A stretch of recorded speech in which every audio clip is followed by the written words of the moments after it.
Vincent Kelly, tu es le président de Sanivac, une entreprise familiale de troisième génération spécialisée dans les services sanitaires et environnementaux. Depuis ta prise de direction en 2017, Sanivac a connu une croissance impressionnante, multipliant par 10 son chiffre d'affaires. L'entreprise reconnue pour ses contributions significatives dans les secteurs des fosses septiques, des services environnementaux et plus récemment dans la location de structures sanitaires en plastique est devenue un acteur majeur dans son domaine. Vincent Kelly, merci beaucoup d'être sur le podcast Hypercroissance aujourd'hui. Bonjour, merci beaucoup pour l'invitation. Et Vincent, avant d'aborder la belle histoire de Sanivac, est-ce que c'est possible pour toi de bien expliquer à notre audience ce que vous faites au quotidien? Bien sûr, au quotidien, l'entreprise Sanivac, on est dans toutes sortes de services. On touche à plusieurs sphères d'activité. Dans le fond, ça reste toujours dans le même principe. Autant dans le pluvial, dans le sanitaire et dans tout ce qui est rapport à l'environnemental. On est dans la location de toilettes portatives en plastique, la location de blocs sanitaires en tôle, les roulottes sanitaires, blocs sanitaires, c'est vraiment une des forces d'entreprise. On a adapté notre gamme de services de location avec plusieurs modèles différents et indépendants avec les années. Et suite à tous ces services-là qui sont très bien connus là, de tout le monde, on a d'autres services. Sanivac, c'est pas seulement des toilettes, c'est beaucoup d'autres services. Un service qui me vient en tête, c'est l'hydroexcavation. L'hydroexcavation, c'est un service de camion vacuum avec un boom et de l'eau. Et on creuse le sol pour éviter d'endommager les infrastructures souterraines. Alors, vraiment, ça, c'est quelque chose qui est rendu d'une grande ampleur dans l'entreprise. On a aussi la vidange de fosses septiques, vidange de trappe à graisse, pompage de tout genre, tout ce qui a rapport au nettoyage d'égouts. Nettoyage d'égouts étant municipal, commercial, résidentiel, institutionnel. Donc, que ce soit d'un gros tuyau à un très petit tuyau, tout ce qui est dans le sol, on lui touche et on le nettoie. Alors, c'est un peu ça, Sanivac. C'est vraiment toutes sortes de sphères d'activité qui se font avec un camion vacuum ou un camion pour nettoyer à pression d'eau. Alors, ça ressemble beaucoup à ça. Et il y a beaucoup de locations de toilettes portatives. Là, quand on parle de Sanivac, on est très reconnu pour ça. Mais aujourd'hui, on va essayer de démystifier pour voir que notre entreprise, c'est pas seulement ça. Fantastique. Ben, écoute, il y a beaucoup à décortiquer ensemble. Donc, comme je l'ai mentionné, Vincent, tu fais partie de la troisième génération de l'organisation. Tu as vu beaucoup de choses. Tu as commencé sur le terrain au début des années 2000, mais l'organisation revient à beaucoup plus en arrière. Donc, l'entreprise a été fondée en 1961. Il y a eu beaucoup de phases d'évolution, de transition. Vous êtes passé des services de fosses septiques dans les années 70, par la suite dans des services davantage environnementaux dans les années 80. Il y a eu beaucoup par la suite d'évolution au début des années 2000. Au meilleur de tes connaissances, est-ce que tu pourrais nous parler un petit peu de ce qu'on te dit, comment l'organisation a été lancée à la base? Est-ce qu'on t'en a parlé un petit peu quand tu es rentré dans l'entreprise?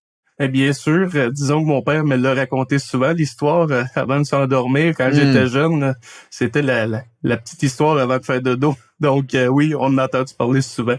L'entreprise a commencé en 1961. C'est mon grand-père et ma grand-mère qui cherchaient un domaine d'activité à partir en affaires dedans. Et ils se sont lancés parce qu'ils voulaient faire vider leur fosse septique et le délai pour la vidange était extrêmement long. Alors, mon grand-père s'est dit, il manque d'entrepreneurs dans ce domaine-là, je vais me lancer. Donc, il se lance en 1961 dans la vidange de fosses septiques. Je ne commencerai pas à tout vous expliquer l'histoire parce que ça finira plus. Mais par la suite, après avoir commencé la vidange de fosses septiques, est venue l'excavation pour installer les fosses septiques. Par la suite, l'excavation de tout genre et le déneigement en hiver pour tenir occupé mon grand-père et ses employés. Par la suite, dans les années 80, les frères Kelly, qui est la deuxième génération, donc les fils de mon grand-père, sont joints à l'entreprise et ils ont commencé à faire le nettoyage d'égouts. Donc, ils vidaient des fosses septiques, faisaient de l'excavation et nettoyaient des égouts de tout genre et des travaux de pompage avec des camions vacuum. Dans les années 80, ils ont pris la décision de vraiment se focusser sur les services environnementaux. Alors, ils ont mis de côté le déneigement, ils ont mis de côté l'installation de fosses septiques pour vraiment poursuivre dans la sphère d'activité qu'on connaît aujourd'hui, ce qui est camion vacuum, services environnementaux. Donc, dans les années 80, ils ont poursuivi le rêve de mon grand-père. Mon grand-père a cédé sa place pour vendre à la deuxième génération. La deuxième génération a continué, vidange de fosses septiques, nettoyage d'égouts, services environnementaux de tout genre, pour que dans les années 90, l'entreprise atteigne un autre niveau. Ils ont déménagé dans un parc industriel, commençaient à être de plus en plus grand, de plus en plus gros, et ils avaient beaucoup de demandes pour la location de toilettes portatives. C'est environ en 1994 que la location de toilettes portatives s'est jointe à la gamme de services de l'entreprise. Et c'est là, à partir de 94, qu'on a reconnu le Sanivac d'aujourd'hui, qu'on peut comprendre aussi le Sanivac d'aujourd'hui. De 94 à aujourd'hui, il n'y a pas eu énormément de changements au niveau de l'offre de services d'entreprise. On est dans le service environnemental, travaux de tout genre, pompage, nettoyage d'égouts, vidange de fosse septique, vidange de trappe à graisse, pour que dans les années 90, poursuivre avec la location de toilettes portatives. Et ils ont fait un bon bout de chemin sur ces services-là. Dans les années 2000, les frères Kelly ont décidé d'installer au bout de la rue Huot à Notre-Dame-des-Îles-Pérou, le seul parc industriel de la ville. Ils ont décidé de mettre leurs pieds là et de s'installer, bâtir leur premier garage. Et de 2000 à 2012, l'entreprise a connu vraiment son envol pour passer d'une dizaine d'employés à environ une quarantaine d'employés entre 2000 et 2012, en conservant vraiment l'esprit familial de l'entreprise. Et c'est là qu'on a vraiment... C'est là que tu travaillais, toi. Oui, exactement. Exactement. J'ai commencé en 2005 à temps partiel, en 2008 à temps plein. Et vraiment, de 2008 à 2013, j'étais chauffeur de camion. Et c'est comme ça qu'on a appris la game et comment ça fonctionne. Donc, les 4 frères étaient là, ils possédaient l'entreprise. Il y en a un des 4 qui a pris sa retraite au début des années 2000. Les 3 autres frères ont continué l'entreprise. Et c'est joint ma sœur Caroline, David, qui est mon cousin, et moi-même, comme employé de l'entreprise. David était opérateur de camion, moi aussi, et Caroline travaillait au service à la clientèle. Donc, on a fait un bout de chemin là, entre les années 2000 et 2017, l'année où est-ce qu'on a acheté. C'est vraiment comme ça que s'est déroulé là, le développement de l'entreprise et toute la gamme de services qu'on connaît aujourd'hui. La gamme de services, elle est rendue exponentielle. Je veux pas en parler parce que ça finit plus. Dans le fond, quand le client a besoin d'un service qui a rapport au domaine d'activité dans lequel on est, on dit oui, on s'arrange et on s'adapte aux besoins. Ben, c'est que vous avez compris une catégorie qu'on dirait il n'y a pas énormément de joueurs qui se sont intégrés et vous la dominez de la tête et des épaules maintenant. Alors, on en parlera un petit peu plus tard, mais vous avez fait je sais pas combien d'acquisitions dans les dernières années qui vous donnent une place de leader sur le marché. Mais bon, on va retourner un petit peu dans l'ordre chronologique. Donc, toi, tu rentres dans l'organisation 2005-2006, temps partiel. Ultimement, tu rentres à temps plein en 2008. Et tu me disais, Vincent, dans des entretiens préalables que toi et moi, on avait ensemble, que fallait que tu te mettes les mains un petit peu dans chacun des départements pour bien comprendre. Donc, avant de rentrer vraiment dans le domaine administratif un peu plus de l'organisation, je pense que tous les services, tu les as faits en tant qu'employé, là. Oui. J'ai commencé comme laveur de toilettes dans notre atelier de lavage de toilettes. Je faisais le ménage de soir, donc l'autobus scolaire nous débarquait à l'entrée de la rue Huot, juste à côté du garage. Donc le soir, c'était le ménage. La fin de semaine, on lavait des camions et l'été, on lavait des toilettes. Donc, on avait environ 3 segments là, d'activité, les petits Kelly. Donc, c'était pas mal nos occupations. C'est là-dedans qu'on a grandi. Et vraiment, suite à ça, quand on a commencé à travailler plus à temps plein vers 2005, on a commencé à être opérateur, chauffeur de camion, là, de toucher à toutes sortes d'activités. Dans le fond, nos parents voulaient nous montrer la job en nous assignant aucun camion. Alors, on se promenait d'un camion à l'autre pour apprendre chacun des services d'entreprise et remplacer pour les vacances, remplacer pour les absences. Et on va faire un mauvais jeu de mots, mais apprendre sur le tas. C'était pas mal ça. C'est pas mal comme ça qu'on a appris. Et bon, là, je pense que comme tu l'as mentionné, de 2000 à 2012, il y a eu une première vague de croissance. On passe de 10 à une vingtaine, trentaine, quarantaine d'employés. Et là, un jour, quand toi, t'es rendu un petit peu plus dans le domaine administratif de l'entreprise, dans les sièges sociaux, tu te mets la main à la pâte, tu comprends un petit peu plus comment que la structure de l'organisation fonctionne. Ton père vient te voir et il te dit, écoute Vincent, j'ai finalement trouvé un acheteur parce qu'il voulait vendre l'organisation de ce que j'ai cru comprendre. Comment tu réagis quand il vient te voir et qu'il te dit ça? Est-ce que tu l'acceptes? Est-ce que tu penses peut-être déjà à comment tu pourrais t'y prendre pour toi? Peut-être présider l'organisation? Oui, exact. Dans le fond, quand mon père est venu nous annoncer ça, j'étais seul avec lui et il m'a dit, j'étais à son condo en Floride, ben franchement, on lavait son auto dans le stationnement dehors et les deux on jasait parce qu'on n'avait pas souvent le temps de se parler là, avec tout le travail. Et mon père arrive et il me dit on a trouvé un acheteur, on aimerait vendre et j'aimerais savoir comment tu te sens là-dedans et est-ce que tu restais? Et j'avais 23 ou 24 ans à l'époque et je lui ai dit, ben, moi, j'accepte pas ça. Là. Je vais aller travailler ailleurs et c'est tout. Là. Tant qu'à travailler pour l'ancien propriétaire que j'étais habitué d'une façon, je vais aller travailler ailleurs. Donc, il a dit, OK, mais ça veut dire que t'es pas content. Je dis, non, pas du tout. Il dit, est-ce que tu aimerais acheter? Mais je dis, tu le sais bien que j'aimerais acheter. Mais à l'époque, mon père et ses frères croyaient pas que c'était possible de pouvoir financer ça à l'âge qu'on avait, Caroline, David et moi, comme troisième génération, de financer une acquisition de cette ampleur-là. Donc, je lui ai dit, ben, regarde, je vais partir à la chasse et je vais aller rencontrer autant des propriétaires d'entreprises, je vais aller rencontrer du monde qui ont vécu ce que je vais vivre si je vais de l'avant et je vais leur demander carrément qu'est-ce que vous avez fait, comment vous avez fonctionné, et quelle méthode vous avez employée pour faire le financement ou le rachat d'une autre génération avant vous, ou le rachat complet d'une entreprise. Et c'est vraiment de là que c'est parti. Caroline, David et moi, on voulait acheter les trois. C'est sûr que mon intérêt était très déterminé. Là. Ma sœur et mon cousin étaient prêts à acheter si j'avais l'intérêt d'acheter. Donc, j'ai montré le goût d'avancer et ils m'ont suivi là-dedans. Donc, on est allé vraiment rencontrer des propriétaires d'entreprises, des clients qu'on avait à l'époque et qui ont ouvert un peu leur jeu pour nous montrer comment qu'on peut faire et que c'est faisable. Tout est faisable, dans le fond, quand on est bien entouré. Bien sûr. Donc, c'est parti de là. Et on est revenu avec un plan et on a présenté ça à nos parents. Donc, les trois frères ont accepté de nous écouter et ils ont dit oui. Donc, on a fait venir les financiers, la banque, et on a présenté le projet. Et la banque aussi a dit oui. Alors, on a été vraiment épatés. On croyait pas que c'était faisable. C'est sûr qu'aujourd'hui, une entreprise de notre taille, ça n'aurait jamais été possible, mais à l'époque, une entreprise d'une cinquantaine d'employés, soixantaine d'employés, c'était faisable et on l'a fait. Et je crois que ce qui nous a démarqué, qui a fait que c'était possible, c'est l'expérience des 10 dernières années avant que la banque reconnaissait dans notre expérience en tant que jeune leader. Ils voyaient qu'on avait travaillé longtemps dans l'entreprise avant, donc ils étaient plus prêts à embarquer que quelqu'un qui peut-être sort de l'école ou qui n'a jamais vraiment connu l'entreprise dans le passé. Donc, vous allez voir les banques. Les banques embarquent dans le jeu. On se dit, écoutez, on comprend votre dynamique, on comprend votre vision, on vous prête l'argent, donc vous faites la transaction, mais là, par la suite, la banque, va falloir la rembourser année après année. C'est quoi le plan?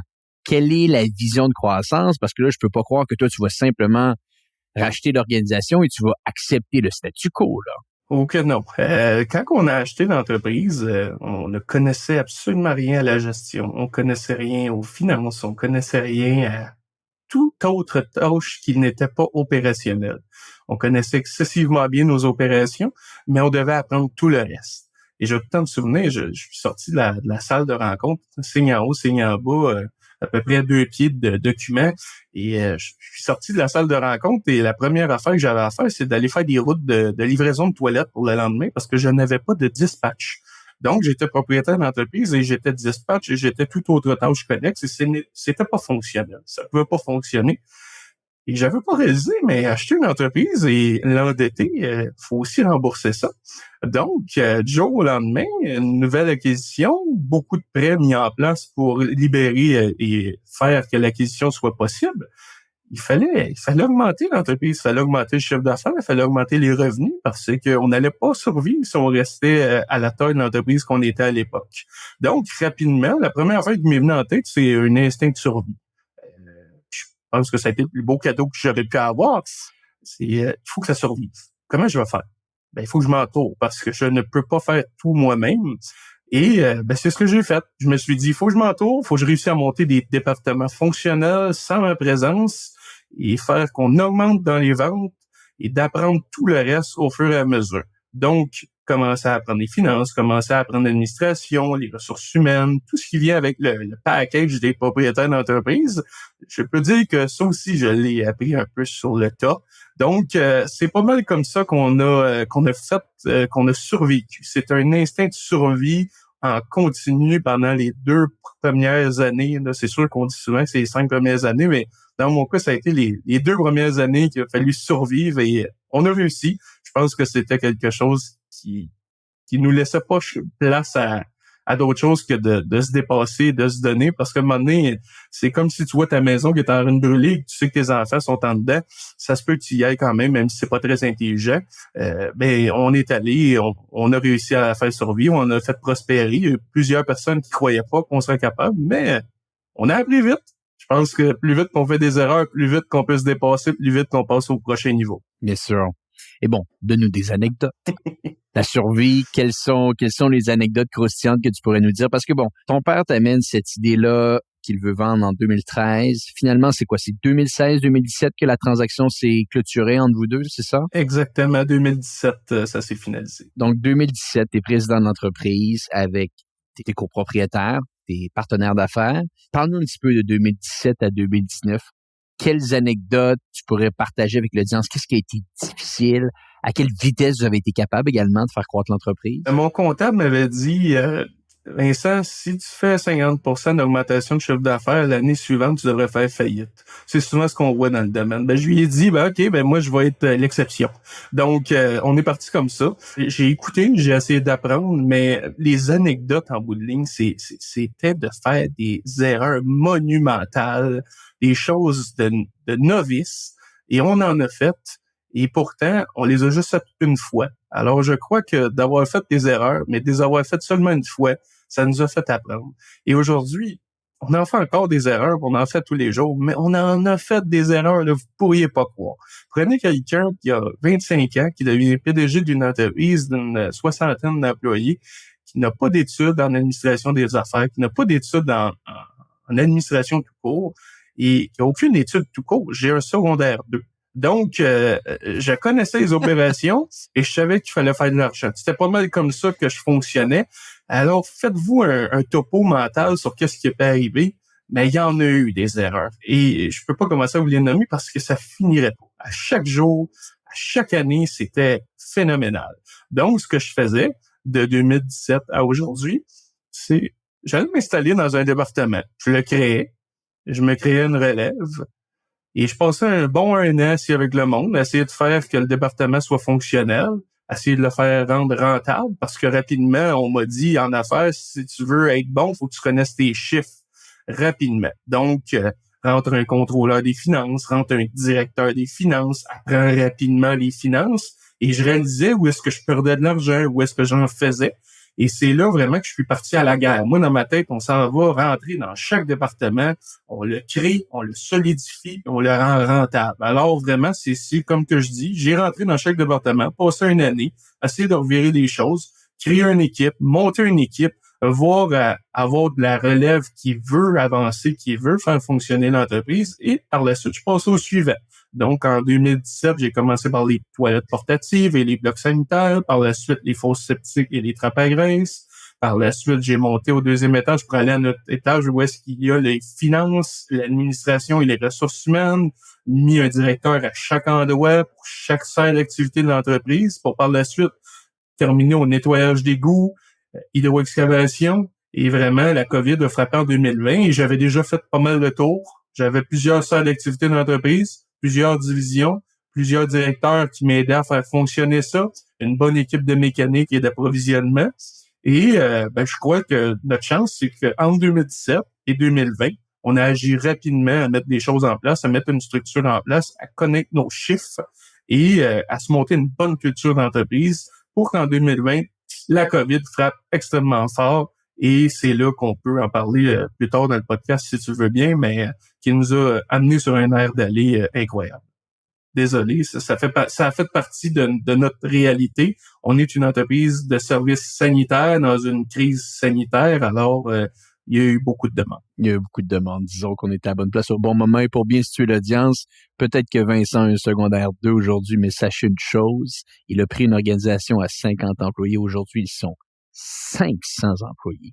L'entreprise a fait 10 fois sa taille depuis qu'il a repris la direction de Sanivac. Donc, chapeau, c'est exceptionnel ce que tu étais capable de faire. Donc, merci beaucoup. Force est d'admettre que on a beau aller aux meilleures écoles, on a beau avoir les meilleurs cours, on a beau lire les meilleurs livres, mais à la fin de la journée, c'est une question d'exécution, d'application et d'apprentissage. Et de mindset. On fait des erreurs, comme tu le mentionnes, de mindset, de pas se laisser avoir, de garder une bonne un bon entrain, un bon optimisme malgré les défis insurmontables des fois que le monde des affaires nous offre. Mais si on a le bon mindset, comme tu le dis, et qu'on est capable d'attaquer une journée après l'autre, c'est là qu'ultimement, on est capable de faire bouger des montagnes. Mais bon. Je vais juste rajouter là-dessus, Antoine, l'équipe. T'as beau tout étudier, t'as beau tout connaître de la vie.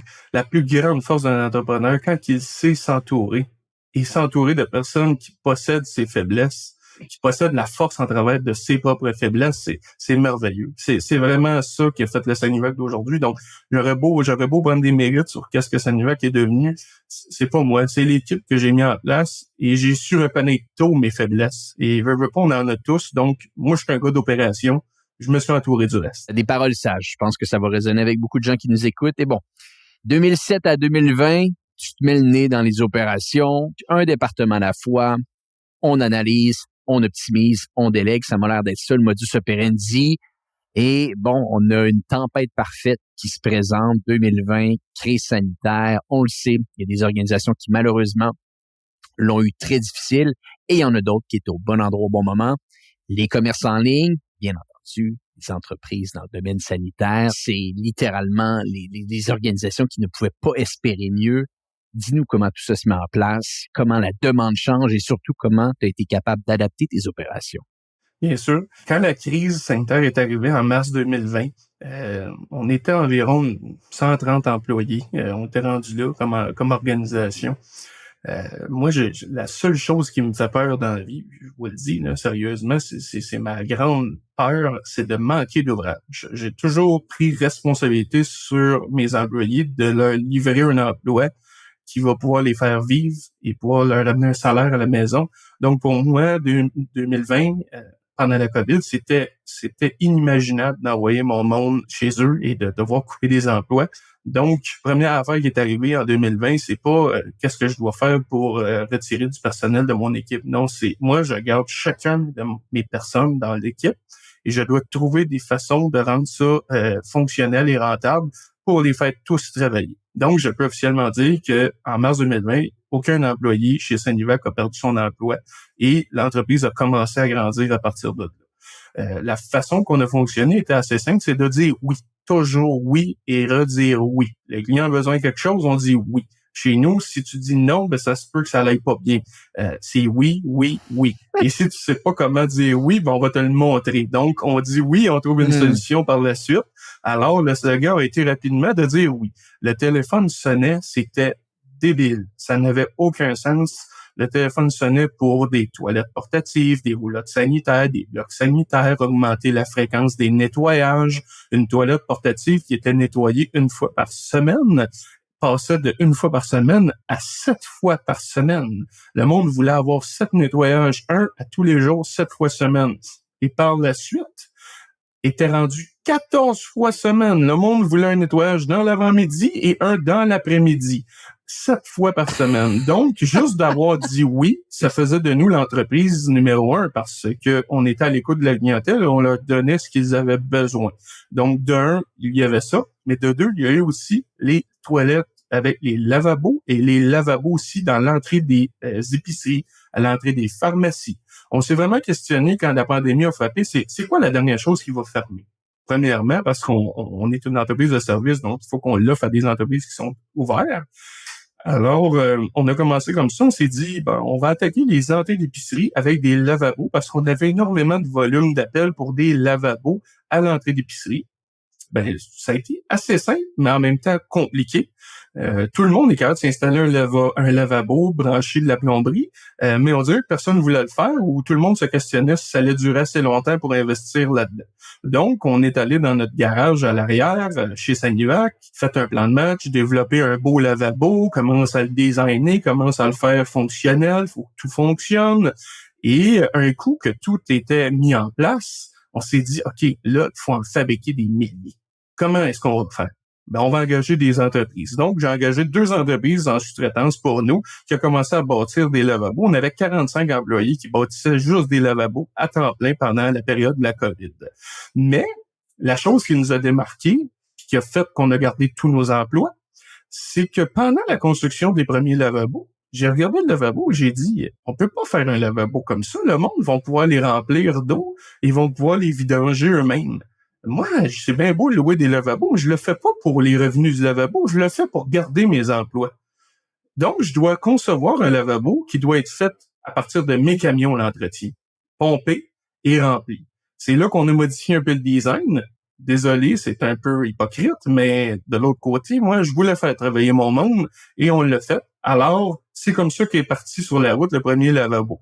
On a signé avec des métros, des lobes, là, et tous les grandes chaînes là, d'épicerie. On a commencé à livrer des lavabos. 1, 2, 10, 100, 500.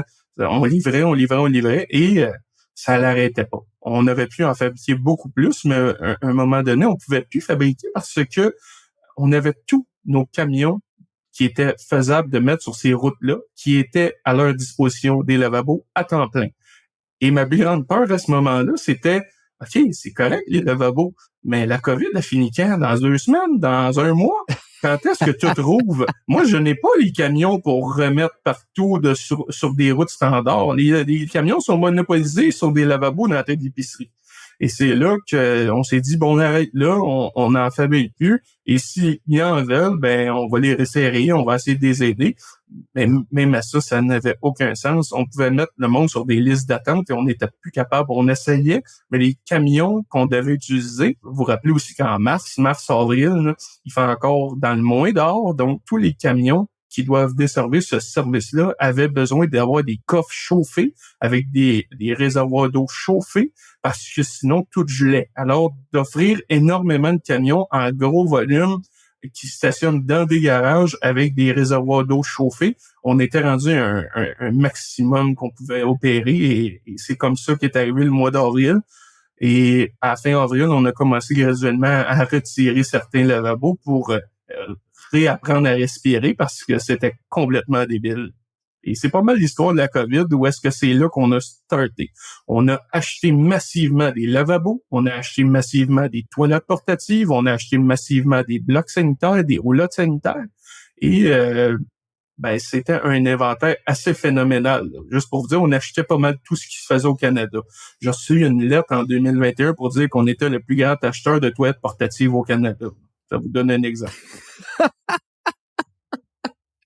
Aïe, aïe, aïe. À quelle vitesse vous grandissez ici? Donne-nous peut-être un ordre de grandeur. Votre grosseur d'organisation avant mars 2020 et votre grosseur d'organisation en mai 2020, 3-4 mois plus tard. À quelle vitesse tu es obligé d'engager pour maintenir la demande ou plutôt maintenir l'offre reliée à cette demande grandissante? Dans le fond, l'entreprise, on l'a acheté en 2017, en octobre 2017, donc fin 2017. Donc, on peut faire une moyenne qu'on a rajouté 100 personnes par année en 5 ans. Donc, c'est environ ça qui est arrivé. Et c'est pas mal la moyenne qu'on a embauché par année de plus pour ajouter à l'équipe. Donc, pas pire équipe pour subvenir à tout ce qui est RH en arrière de ça. Et vraiment, ça a été plus 100, plus 100, plus 100. Et on a continué comme ça. Je me souviens, j'avais fait une entrevue à une petite émission dans notre région en 2021 suite à la COVID et on était 190 que j'avais divulgué comme information en 2021. Alors, on a tapé le 500 cette année et peut-être le 600 l'année prochaine. On suit la demande et on essaie vraiment de faire le mieux possible pour que les clients le client puisse toujours avoir un oui quand il appelle chez nous. C'est ma ligne directive. Et bon, la COVID avance, il y a des montagnes russes, des fois les organisations sont fermées, des fois les organisations sont ouvertes, bref, tout le monde s'en rappelle. La sortie de COVID, à quel point la demande descend? Est-ce que tu es quand même capable de maintenir une certaine croissance? Comment ça s'est mis en place de votre côté? Dans le fond, pour tout ce qui est des services d'entreprise, aucun service a descendu. L'entreprise a toujours tenu sa pente en montant et on a toujours continué d'avancer. La seule chose que j'avais extrêmement peur, c'est tout le volume de toilettes portatives et le volume de roulottes sanitaires et de blocs sanitaires qu'on avait fait l'acquisition en 2000. La demande était encore extrême en 2021. Mais on sentait dès le milieu de l'année 2021 que la demande commençait à ralentir. Donc, rapidement, je me questionnais à savoir qu'est-ce que je peux faire comme propriétaire d'entreprise. J'ai acheté tout ce matériel-là, j'ai acheté tout cet inventaire-là et on doit s'arranger par la suite pour le faire travailler et le mettre à notre service, tout ce matériel-là, parce qu'il va revenir dans le cours et il sera pas loué si on continue comme ça. Donc, en 2020, je réfléchissais. En 2021, disons que ça me hantait. Et fin 2021, c'est là que je me suis dit, c'est simple, je l'ai jamais fait. Je croyais pas qu'on allait en arriver là, mais on va commencer à faire des acquisitions d'entreprises. Mais t'en as fait beaucoup. Oui, exactement. On va le faire dans le domaine des toilettes portatives ou des roulottes sanitaires. Et notre stratégie va être assez simple, c'est qu'on va renouveler le matériel dans les entreprises qu'on va acheter par notre matériel qu'on a acquis pendant la pandémie. Alors, en 2021, on commence à monter un plan de match. En fin 2021, on commence à partir à la recherche d'entreprises potentielles pour un achat. Et c'est en 2022 qu'on est allé de l'avant. Là, si je commence à faire la liste de toutes les acquisitions qu'on a faites, c'est assez phénoménal. Disons que j'ai une bonne équipe qui m'a porté en arrière de moi. Là. Faut en parler ici. Bon, fait, je veux dire, réaction stratégique très intelligente. On comprend l'idée. Tu pars à l'acquisition d'autres entreprises. Parle-nous un petit peu de l'état des lieux que tu fais. Est-ce qu'on est davantage dans un contexte d'expansion géographique, de dire j'offre des services dans certaines régions, il y a certaines régions que je ne couvre pas, je vais aller acheter des organisations qui couvrent ces régions-là? Est-ce qu'on est davantage orienté selon des ajouts de services stratégiques qui pourraient t'aider également à croître davantage? Décortique pour nous un petit peu les différentes acquisitions, parce que si ma mémoire est bonne, et corrige-moi si je me trompe, c'est 6 acquisitions au final que tu as été capable de faire. Exactement. C'est sûr qu'il y en a eu en 2022 et il y en a eu aussi en 2023. Donc, je vais tout vous les nommer en ordre et je vais vous expliquer un peu la stratégie en arrière de ça. L'entreprise, comme je vous ai dit, on voulait aller en processus d'acquisition. On ne savait pas du tout comment faire, mais je me suis dit, c'est pas plus pire faire une acquisition que d'acheter une entreprise et d'apprendre de zéro, ou une entreprise qui a 50, 60 employés. Donc, je pouvais pas croire que j'aurais pas été capable de le faire. Alors, on est parti comme idée, puis c'est toujours là la question, c'est est-ce que tu as un rêve et une vision? Dans ma tête, je me souviens, j'étais sur Google Maps et je regardais l'ensemble du Québec. Et là, je me disais, faudrait qu'on soit là pour économiser du diesel. Faudrait qu'on soit là pour offrir tel service. Faudrait qu'on soit... Donc, je regardais beaucoup l'ensemble du Québec et je me questionnais sur les plus et les moins de chaque région, les distances. Et là, je me questionnais aussi, OK, ça me prendrait une place d'affaires à toutes les 1 heure de l'île Perrot pour faire qu'il y a juste 30 minutes entre les deux places d'affaires. Alors, j'ai commencé vraiment avec ce minding-là. Et veut pas, c'est bien beau tous nos rêves, mais des fois, ils arrivent pas dans l'ordre qu'on s'y attendrait. J'ai commencé par approcher l'entreprise Toilettes Québec à Saint-Jérôme, qui est une entreprise de toilettes que ça faisait très longtemps qu'elle était en affaires à Saint-Jérôme. On voulait être sur la rive nord de Montréal parce que le volume était là et le trafic, vous le savez, sur la rive nord de Montréal est assez terrible. Alors, on voulait commencer là. On n'a pas réussi à avoir d'entente avec les propriétaires pour l'instant. Donc, un peu déçu, je me suis mis à me questionner, savoir si vraiment c'était fonctionnel et faisable de faire une acquisition, et je commençais à plus y croire. Par la suite, le propriétaire de l'entreprise Outaouais Sanitaire à Gatineau m'a approché avec un document et m'a dit « Je suis prêt à vendre, voici mon entreprise sur papier, on a fait une étude, on a fait une évaluation, on a tout sorti nos chiffres, blablabla, tout vient avec. Est-ce que tu es intéressé? » Première affaire, oui, je suis intéressé. Faisons un appel. On se rencontre dans un appel, premier appel, on close le deal là lors de l'appel. Juste avec ma compréhension du marché, je pouvais savoir combien l'entreprise valait, je pouvais savoir où est-ce que je m'en allais avec ça, et je voulais absolument faire une acquisition. Alors, la première entreprise qui a été acquérie, c'est Outaouais Sanitaire à Gatineau. L'entreprise Outaouais Sanitaire, c'est la plus grande entreprise de l'Outaouais dans la location de toilettes portatives, et il loue aussi de la toilette à Ottawa. Alors, on a commencé par elle, on était dans le processus d'acquisition. L'acquisition s'est terminée et s'est closée le 1er avril 2022. Pendant le processus d'acquisition, qui s'est passé entre janvier et avril 2022, on dirait que les astres se sont alignés et les propriétaires de l'entreprise Toilettes Québec à Saint-Jérôme m'ont recontacté pour me dire qu'ils finalement étaient prêts à vendre et qu'ils avaient un chiffre en tête. Et croyez-moi pas, je leur ai dit oui. Eux aussi. Mais le problème, c'est qu'ils voulaient vendre avant que la saison commence. Parce que comme tout propriétaire d'entreprise qui gère des opérations, si tu peux te débarrasser de pas avoir à gérer la saison forte de l'année, t'en es bien heureux. Alors, Outaouais Sanitaire à Gatineau s'est fait le 1er avril et j'ai eu la bonne idée de dire que j'allais acheter Toilettes Québec le 1er mai. Alors, on a eu un mois entre les deux entreprises. Donc, achète les actions de Outaouais Sanitaire, achète les actions de Toilettes Québec un mois après. Et pendant qu'on est encore dans le processus, on avait acheté une année avant à Cowansville un terrain, un entrepôt que, pour moi, mon rêve, c'était de développer tous nos services. En 2021, on avait fait vraiment une belle acquisition de terrain et d'entrepôt.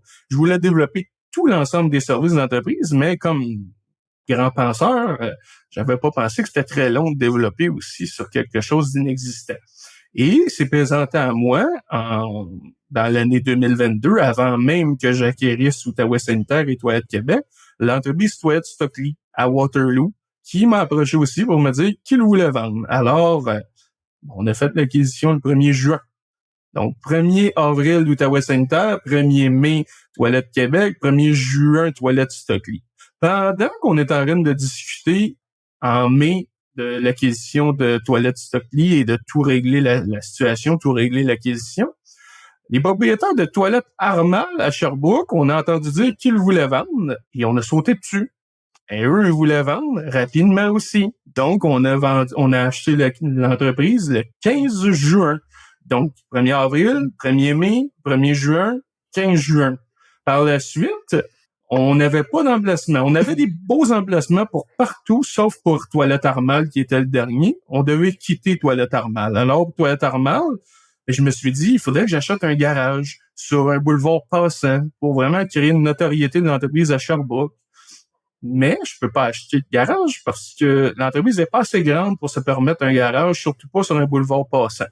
Donc, j'appelle les compétiteurs de Toilettes Armal et je demande s'ils sont intéressés de vendre. Ça a réussi à fonctionner avec l'entreprise Toilettes Estrie à Sherbrooke aussi. Donc, commence à négocier Toilettes Estrie. Je viens d'acheter Toilettes Armal. J'achète une bâtisse à Sherbrooke. Aussitôt que Toilettes Estrie est acquis, en novembre 2022, déménage les deux entreprises sous le même toit. Et c'est comme ça qu'en 2022, c'est fait environ 6 acquisitions avec l'achat aussi des bâtiments parce que Sanivac, on a une autre force aussi, on est propriétaire de presque tous nos bâtisses. Donc, c'est beaucoup d'immobilier en gestion et c'est du patrimoine à long terme et c'est quelque chose. J'avais un rêve, moi, c'était d'avoir de l'immobilier. Mon père me disait, quand est-ce que tu vas trouver le temps de faire de l'immobilier? T'as même pas le temps de faire d'autres choses que de travailler dans Sanivac. J'ai dit, je vais acheter de l'immobilier pour Sanivac alors. Alors, c'est vraiment comme ça qu'on a développé nos bâtisses, notre parc immobilier et nos entreprises. Et de ce fait, on est arrivé à Noël 2022 avec une acquisition d'une grande majorité des entreprises de toilettes portatives au Québec.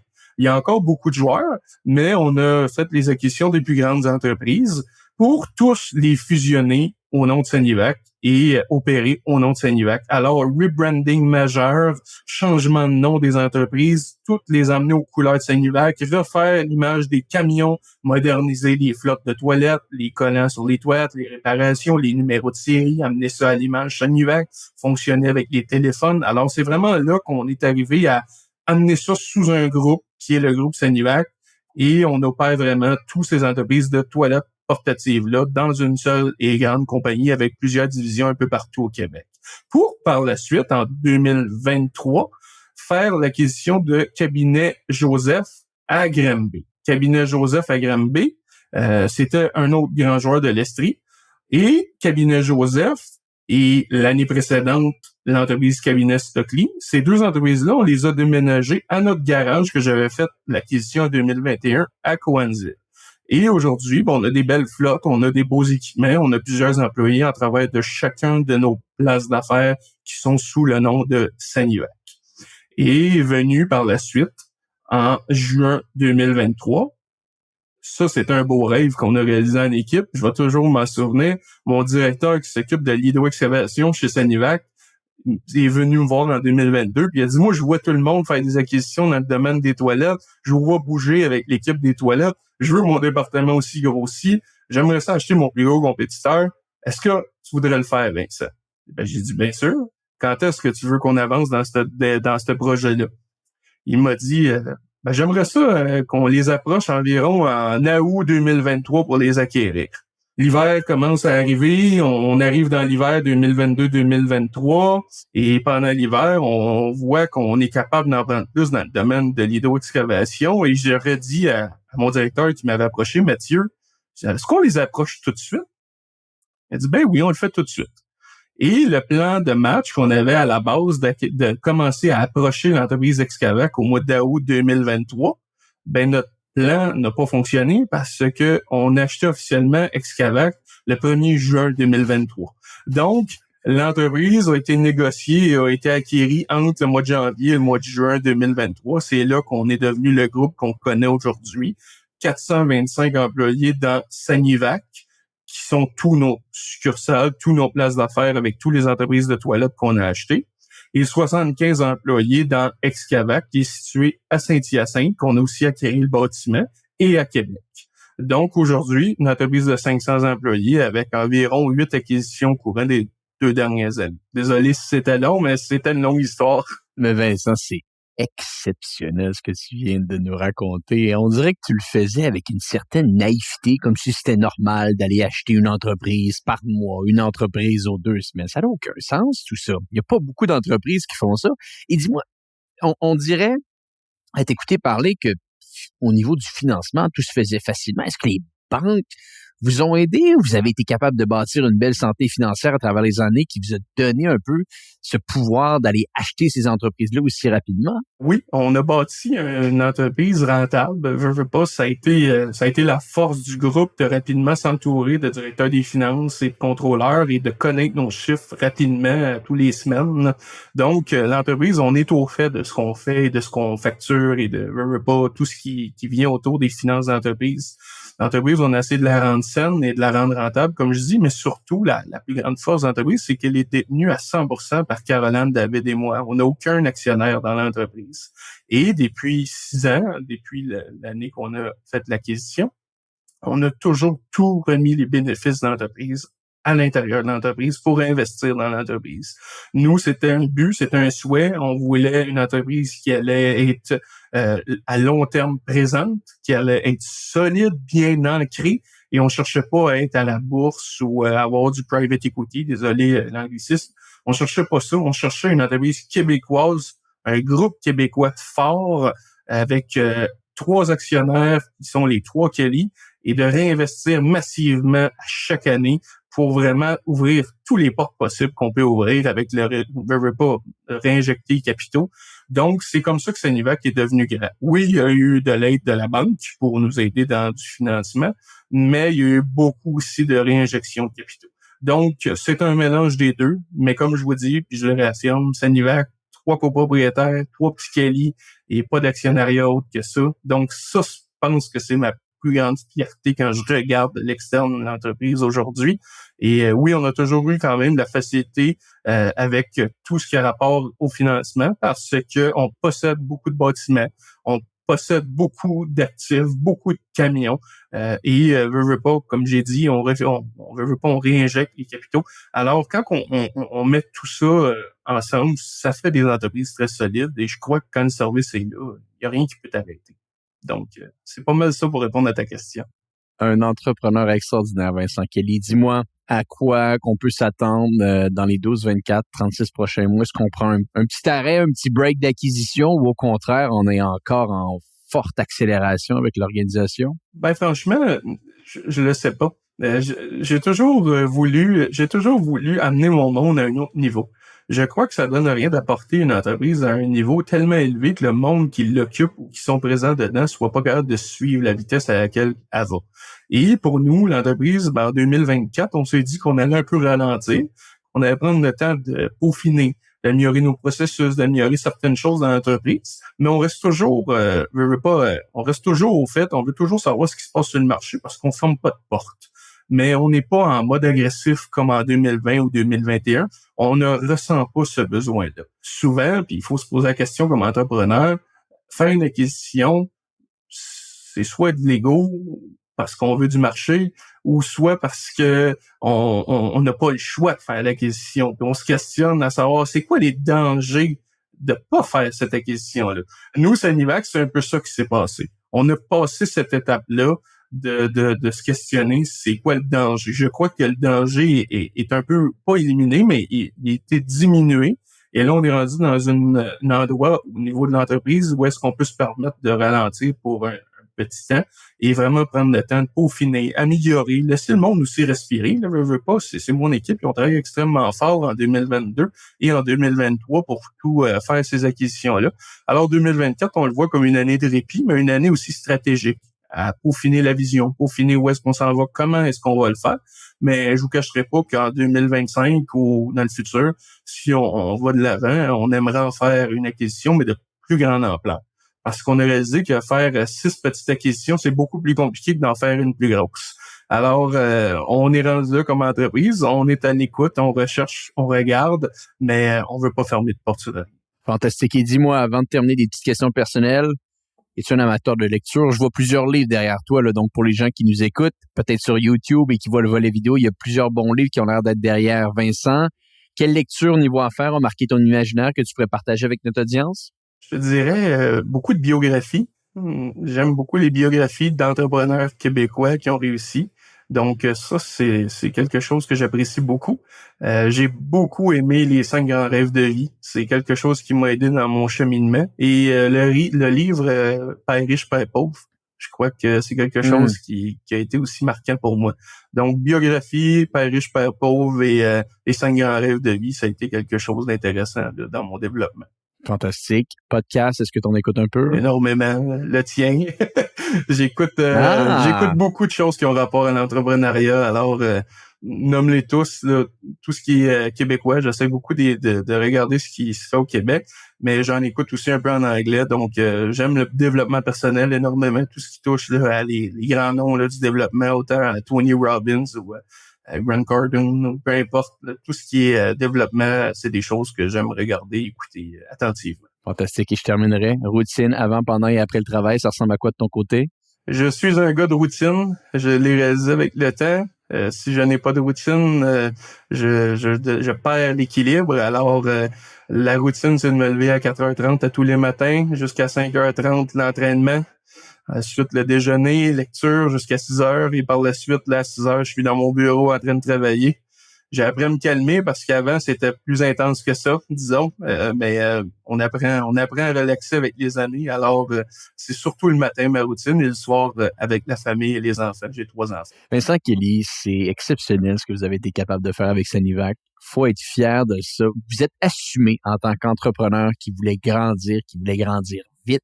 Vous avez eu peur de rien, toi et tes 2 partenaires d'affaires. Félicitations. J'espère que ça va inspirer les gens qui nous écoutent de voir grand, de voir gros, de pas avoir peur de quand on sent qu'il y a une opportunité, parce que c'est ça un peu qui s'est déroulé. Vous avez, on utilise en anglais « you felt the blood », donc tu as senti quelque chose devant toi qui se déroulait. Force est d'admettre que quand tu es une entreprise dans le domaine sanitaire en plein COVID, je veux dire, 1+1, on est capable de faire l'équation assez rapidement. Tu vois les entreprises devant toi qui peut-être ne veulent pas faire la prochaine saison, une après l'autre, tu mets la main dessus. Et aujourd'hui, ça te fait de toi un leader incontesté au Québec, peut-être même au pays.